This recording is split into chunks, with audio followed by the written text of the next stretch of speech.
तो स्टूडेंट्स, आज के इस वीडियो में हम देखेंगे हमारा जाना पहचाना प्रीपोजिशन ऑन कहाँ पर लगता है। ये हमारा बहुत ही जाना पहचाना प्रीपोजिशन है और ये जो सेक्शन है प्रीपोजिशन का रूल्ड सेक्शन है, यानी इंग्लिश ग्रामर में क्या सब रूल्स है, what are the grammar rules in English language that define when and where to use the preposition on. But for use of on according to its meaning, watch preposition video part 1।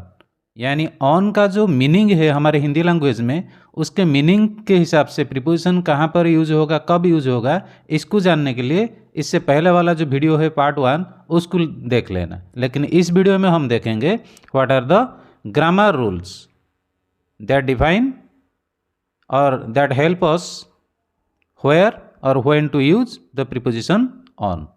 ठीक है, time हो गया। Rule 1 के ऊपर चलते हैं। Rule 1 क्या कहता है, प्रीपोजिशन ऑन कहाँ यूज होता है। ये देखो रूल 1 बोल रहा है it is used with specific date. Date जानते हो, तारीख। जब तारीख लिखते हैं तो उससे पहले प्रीपोजिशन ऑन को लगाना है। समझ गए। थोड़ा एग्जाम्पल देख लेते हैं। एग्जाम्पल 1 देख लो। Robert is arriving from Delhi on 25 December 2022। Robert आ रहा है दिल्ली से कौन सी तारीख को, 25 तारीख दिसंबर महीना। तो ये एक डेट हो गया। तो डेट से पहले ऑन यूज़ करना है। जहाँ भी देखोगे तुम इंग्लिश बुक या कॉपी जहाँ भी देखोगे तो वहाँ ऑन लगाया होगा तारीख से पहले, यानी डेट से पहले। और एक एग्जाम्पल देख लेते हैं। They are living for Mumbai on 15 January. वो मुंबई जा रहे हैं जनवरी महीने के 15 तारीख को। तो यहाँ डेट क्या हो गया, 15 जनवरी। ये एक डेट है तो इससे पहले ऑन यूज हुआ। तो समझ गए, इसको याद रखना है। रूल 1 क्या बोला हमको कि जब हम डेट लिखेंगे यानी तारीख लिखेंगे तो उससे पहले हम प्रीपोजिशन ऑन को यूज़ करेंगे। तो टाइम फॉर रूल 2।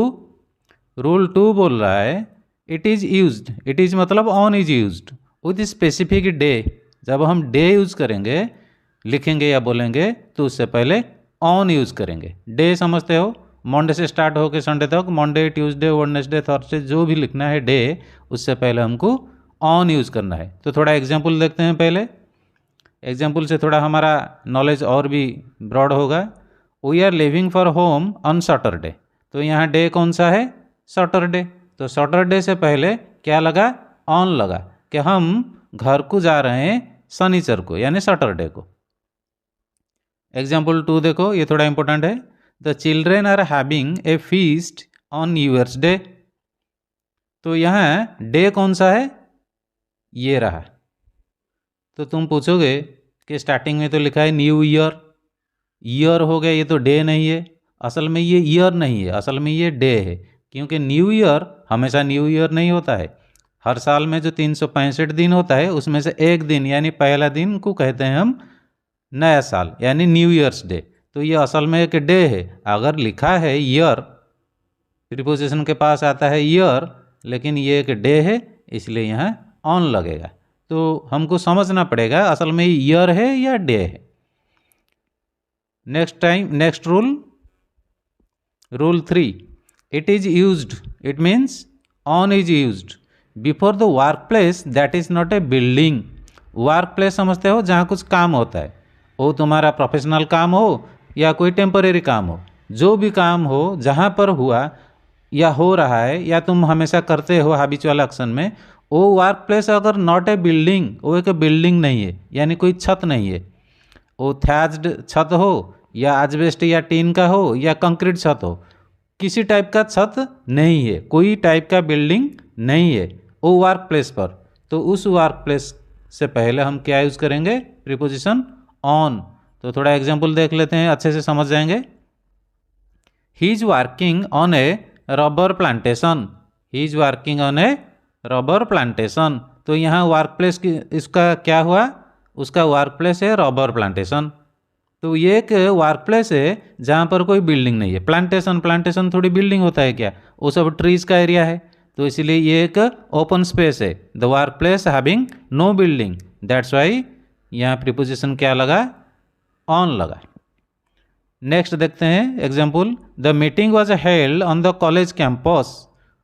तो ये एक वर्क प्लेस, यानी वर्क कौन सा था, वर्क था मीटिंग, ये एक काम यानी वर्क हुआ था। और वो वर्क कहाँ पर हुआ था, कौन सी प्लेस में हुआ था, कॉलेज कैंपस में हुआ था। तो ये कॉलेज कैंपस, ये रहा वर्क और ये रहा उसका वर्क प्लेस। तो वर्क प्लेस से पहले क्या लगेगा, ऑन लगेगा। यानी मीटिंग जो एक वर्क है वो किसी वर्क प्लेस पर हुआ था, कॉलेज कैंपस में हुआ था वो मीटिंग, इसीलिए कॉलेज कैंपस से पहले हम ऑन ले लिए, क्योंकि हमारा जो वर्क मीटिंग है वहीं पर हुआ था। समझ गए होंगे ठीक से। Next rule 4, it is used for right time. जब हम टाइम बोलते हैं, अगर हम राइट टाइम बोलेंगे तो इससे पहले क्या लगाएंगे, ऑन लगाएंगे। कभी कभी हम बात में बिफोर टाइम बोलते हैं, राइट टाइम बोलते हैं, आफ्टर टाइम बोलते हैं। टाइम तो 3 टाइप का हो गया ना, टाइम हमेशा 3 टाइप का, एक है बिफोर टाइम, एक है राइट टाइम, एक है आफ्टर टाइम। अगर हम राइट टाइम बोल रहे हैं, जिसको हम एग्जैक्ट टाइम भी बोलते हैं, तो राइट टाइम के लिए हम ऑन यूज़ करेंगे। एग्जाम्पल देख लेंगे तो अच्छे से समझ जाएंगे। The train arrived at the station on time. Train ठीक टाइम पर पहुंचा स्टेशन में, तो ठीक टाइम पर पहुंचा, तो ठीक टाइम के लिए क्या यूज़ करेंगे, ऑन यूज़ करेंगे। तो ऑन टाइम। अगर ट्रेन 5 मिनट पहले पहुंच गया होता, ट्रेन तो ऐसा पहले से आता नहीं, कभी कभी होता है कि ट्रेन 10 मिनट पहले आ जाता है, तो वो ऑन टाइम नहीं आया ट्रेन, उसको हम ऑन यूज़ नहीं करेंगे वहाँ, क्योंकि ट्रेन टाइम पर नहीं आया है, बल्कि बिफोर टाइम आ गया है, 10 मिनट बिफोर आ गया है, तो उसके लिए वहाँ ऑन यूज़ नहीं होगा। अगर वो राइट टाइम पर पहुँचा है तो राइट टाइम के लिए हम क्या यूज़ करेंगे, ऑन यूज़ करेंगे। और एक एग्जाम्पल देख लेते हैं। The magic show started on time. जो मैजिक शो था, जादू शो, तो वो स्टार्ट हुआ ठीक टाइम पर स्टार्ट हुआ। कभी कभी स्टार्ट होने में लेट हो जाता है, आज लेट नहीं हुआ, वो स्टार्ट हुआ ठीक टाइम पर स्टार्ट हुआ। तो ठीक टाइम पर स्टार्ट हुआ, इसीलिए उसको हम बोलेंगे ऑन टाइम। कभी कभी तुम सुनते होगे इन टाइम, हाँ, लेकिन ये राइट टाइम के लिए इन टाइम यूज़ नहीं होता है, राइट टाइम के लिए ऑन टाइम यूज़ होता है। और इन टाइम कहाँ यूज़ होता है, जब इन प्रीपोजिशन हम देखेंगे तब समझाएंगे।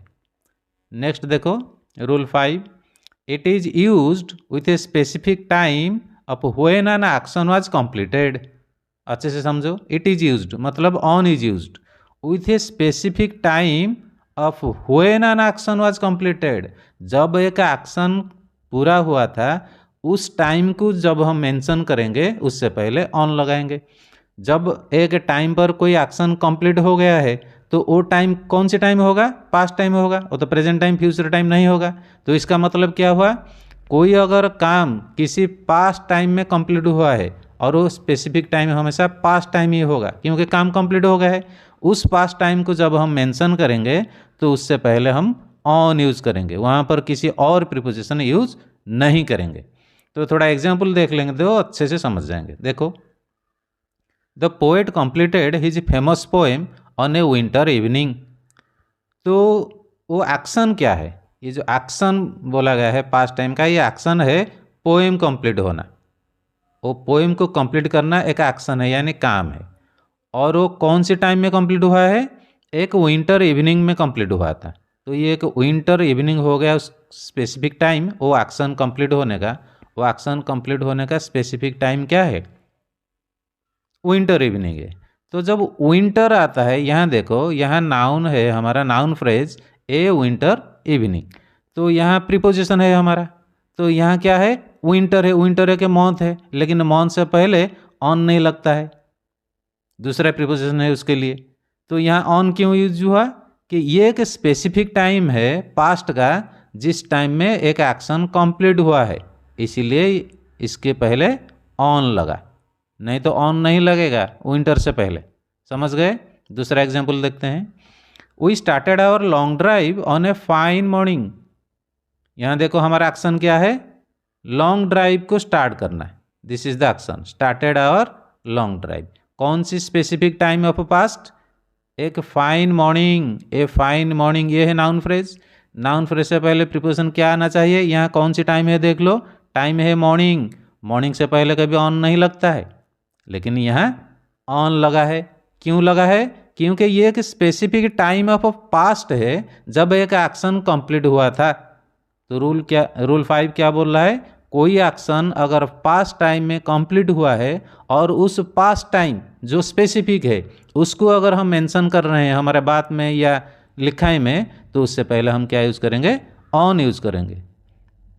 तो समझ गए होंगे। Next rule 6, it is used with means of travel that is used with article और pronoun but not with car boat. इसका मतलब क्या हुआ, इट इज यूज्ड यानी on is used with means of travel. Travelling का जो means है, means of travel समझते हो, ट्रैवल करने का बहुत सारा माध्यम है, जैसा बस है और क्या है, ट्रेन है, एरोप्लेन है, हेलीकॉप्टर है, कार है, बोट है, शिप है, मोटरसाइकिल है, व्हीकल है, स्कूटर है, बहुत सारे है। तो ये सब मीन्स ऑफ ट्रैवल जो होता है ना, उससे पहले ऑन नहीं लगता है।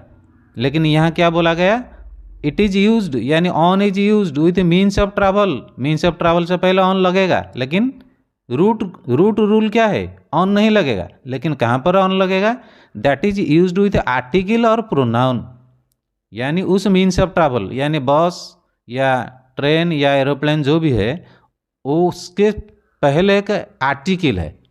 आर्टिकल समझते हो, ए एंड दी में से कुछ एक है, नहीं तो कोई प्रोनाउन है। प्रोनाउन समझते हो, जैसा I, he, his, mine, my, our, their, ये सब अगर प्रोनाउन लगा है किसके साथ, मीन्स ऑफ ट्रैवल के साथ, तो वहाँ पर ऑन यूज होगा, नहीं तो नहीं।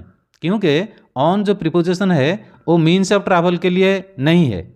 लेकिन जब मीन्स ऑफ ट्रैवल एक आर्टिकल के साथ हो, कोई प्रोनाउन के साथ हो, तो उससे पहले हम ऑन यूज कर सकते हैं। तो देख लेते हैं meaning. Example, Mary went to college on a bus. तो तुम सुने होगे पहले से by bus, by motorcycle, by cycle. तो बाई लगता है, फिर यहाँ ऑन क्यों हुआ, ऑन इसलिए हुआ कि ये हमारा मीन्स ऑफ ट्रैवल है, इससे पहले का आर्टिकल लगा है, तो इसीलिए प्रीपोजिशन आया ऑन। समझ गए होंगे। Example 2, he went to market on his motorcycle. यहाँ मीन्स ऑफ ट्रैवल कौन है, मोटरसाइकिल। मोटरसाइकिल किससे जुड़ा हुआ है, एक प्रोनाउन से जुड़ा हुआ है, हीज, हीज मोटरसाइकिल। अगर यहाँ हीज नहीं होता तो यहाँ ऑन नहीं लगता, कुछ और लगता, बाई मोटरसाइकिल जैसा। समझ गए। लेकिन यहाँ एक एक्स्ट्रा बात लिखा है, देखो, but not with car boat. अगर मीन्स ऑफ ट्रैवल कार या बोट हो तो उससे पहले ऑन नहीं होगा, और क्या होगा वो कोई दूसरे रूल में समझाएंगे। इतना ही याद रखना कि कोई मीन्स ऑफ ट्रैवल अगर आर्टिकल से जुड़ा हुआ है या कोई प्रोनाउन से जुड़ा हुआ है तो ऑन लेगा, लेकिन कार और बोट होगा मीन्स ऑफ ट्रैवल तो वहाँ ऑन नहीं लेगा। Next, it is use to indicate proximity और क्लोज टू। प्रोक्सीमिटी और क्लोज टू समझते हैं, कितना करीब, कितना पास, इसको दिखाने के लिए इंडिकेट, इंडिकेट मतलब दिखाने के लिए, प्रोक्सीमिटी यानी करीबीपन, यानी कितना पास, क्लोज टू, इसको दिखाने के लिए हम क्या क्या यूज करेंगे, ऑन यूज करेंगे। थोड़ा एग्जाम्पल देख लेते हैं, समझ जाएंगे। He is sitting on my left और he is sitting on my right. वो ठीक मेरे बाएं तरफ बैठा है या वो मेरा ठीक दाहिने तरफ बैठा है। इसीलिए ये यहाँ क्या दिखाई दिया कि वो कितना पास मेरे, ठीक मेरे लेफ्ट साइड में बैठा है, ठीक मेरे राइट साइड में बैठा है। तो ये प्रोक्सीमिटी, क्लोजनेस दिखाते हैं। तो क्लोजनेस दिखाने के लिए ऑन यूज हुआ है। देखो, माई लेफ्ट ये बहुत ही प्रोक्सीमिटी यानी क्लोज टू है, माई राइट बिल्कुल क्लोज टू है, तो इसलिए यहाँ प्रीपोजिशन ऑन लिया है। और एक देख लेते हैं, there is a house on the main road.